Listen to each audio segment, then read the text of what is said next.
3 minggu berlalu, namun sidang pembunuhan berencana Brigadir Yosua dan perintangan penyidikannya baru dimulai. Di balik rangkaian tayangan berita persidangan, ada para jurnalis yang bekerja siang dan malam. Jurnalis Kompas TV, Cindy Permadi dan juru kamera James akan mengajak Anda melihat cerita di balik persidangan pusaran pembunuhan Brigadir Yosua Huta Barat di Pengadilan Negeri Jakarta Selatan. Informasi ini sekaligus mengakhiri gelar perkara spesial Siapa Suruh Susi Bohong. Kami akan terus menggelar setiap perkara dengan lengkap dan mendalam setiap pekannya. Sehat selalu. Sampai jumpa.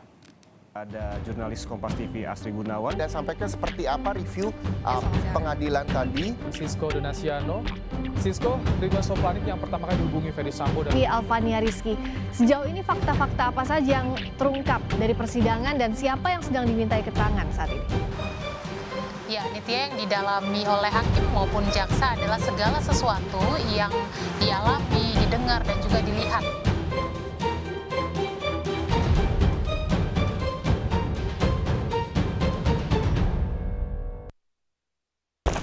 Sidang perkara atas nama terdakwa Ferdy Sambo SH SIK MH dinyatakan dibuka dan terbuka untuk umum. Sidang perkara atas nama terdakwa Putri Chandrawati dinyatakan dibuka dan terbuka untuk umum. Persidangan pembunuhan berencana Brigadir Yosua Huta Barat digelar secara terbuka. Hal ini sesuai dengan undang-undang yang menyebutkan bahwa pada prinsipnya persidangan di pengadilan dilakukan secara terbuka. Kecuali untuk kasus seperti asusila, perceraian, terdakwanya adalah anak-anak atau menyangkut rahasia negara. Selama proses persidangan, para jurnalis di lapangan turut hadir menjadi jembatan informasi untuk masyarakat. Tujuannya adalah untuk memastikan pemenuhan hak publik atas informasi. Persidangan yang terbuka untuk umum artinya masyarakat boleh hadir langsung dalam persidangan. Pintu dan jendela ruang sidang pun terbuka agar makna terbuka untuk masyarakat ini betul-betul bisa tercapai. Meskipun begitu, tetap ada yang namanya tata tertib persidangan. Salah satunya yang diatur adalah tidak boleh mengganggu jalannya sidang. Nah, agar masyarakat tetap bisa mengakses informasi tanpa harus datang ke lokasi, para jurnalis siap rela mengawal di Pengadilan Negeri Jakarta Selatan sampai selesai.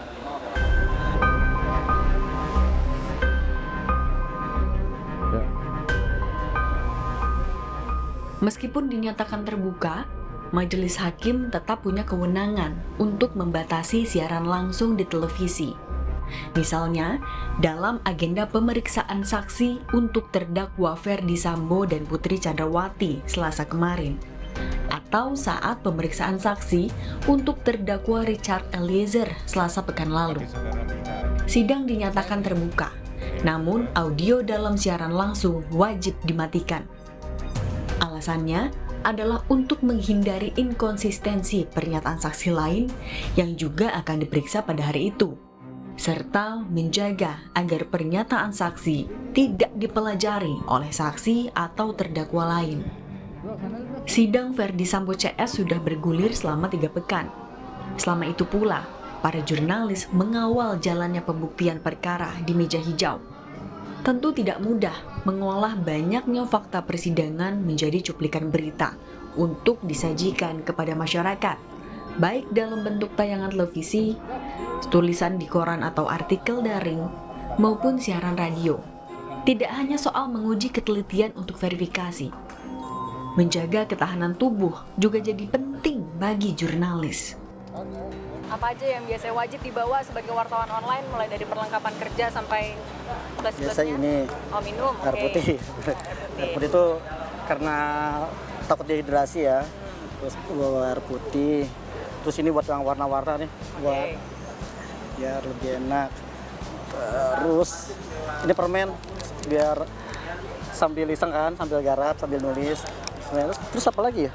Paling ini charger penting karena kan liputan dalam jangka waktu yang lama kan pasti daya baterai di ponsel habis.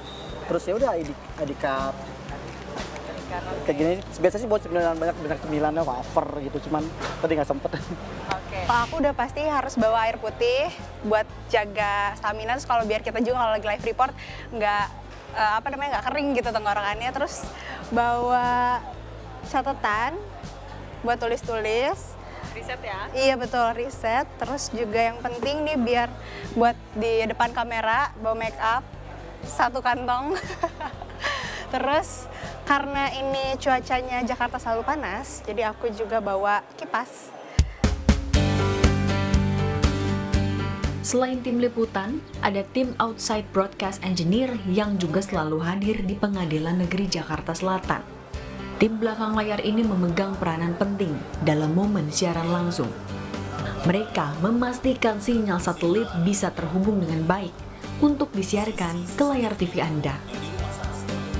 Kembali ke ruang sidang, persidangan Verdi Sambo CS membuat Pengadilan Negeri Jakarta Selatan harus menyesuaikan diri.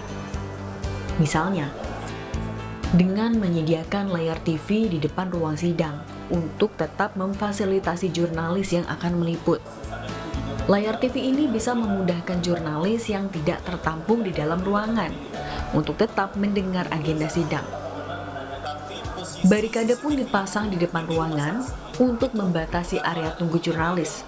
Fungsinya agar tidak menghalangi jalur menuju ruang sidang lain. Pengamanan juga jadi yang disoroti betul oleh Pengadilan Negeri Jakarta Selatan, terutama jelang kedatangan dan pemeriksaan para terdakwa. Setibanya terdakwa di pengadilan, mereka akan dikawal oleh aparat hingga masuk ke ruangan.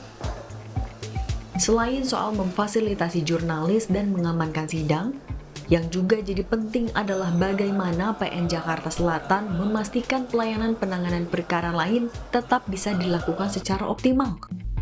Pasalnya, agenda pelayanan publik di PN Jakarta Selatan harus tetap berjalan, terlepas dari adanya sidang Verdi Sambo CS.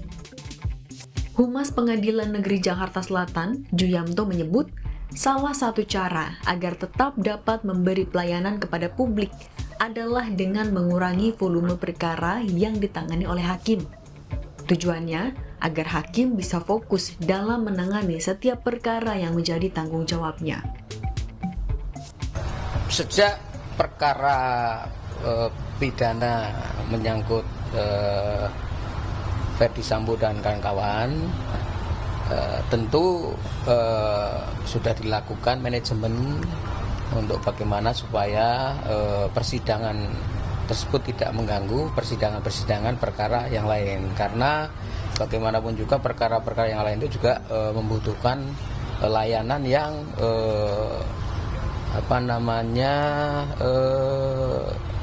baik juga. Tidak boleh karena hanya persidangan perkara ini kemudian yang lain diabaikan, karena semua pencari keadilan tentu ingin memperoleh layanan yang prima dari Pengadilan Negeri Jakarta Selatan, termasuk dalam hal ini para pihak yang berperkara di Pengadilan Negeri Jakarta Selatan. Babak pembuktian perkara Verdi Sambo CS masih panjang. Bukan hanya keluarga Brigadir Yosua, tapi seluruh masyarakat Indonesia menggantung harapan akan hasil persidangannya. Karena ini jadi momentum penentuan apakah hukum di Indonesia masih bisa diandalkan. Meskipun sudah 3 minggu berlalu, tapi justru babak pembuktian baru dimulai. Masih ada pemeriksaan saksi, tuntutan jaksa, nota pembelaan atau pledoi, sampai vonis hakim yang ditunggu-tunggu. Mengawal jalannya sidang ini jadi penting, karena tentu harapannya adalah putusan hakim seadil-adilnya. Cindy Permadi dan juru kamera James mengulas cerita di balik peliputan sidang Verdi Sambo CS untuk Anda.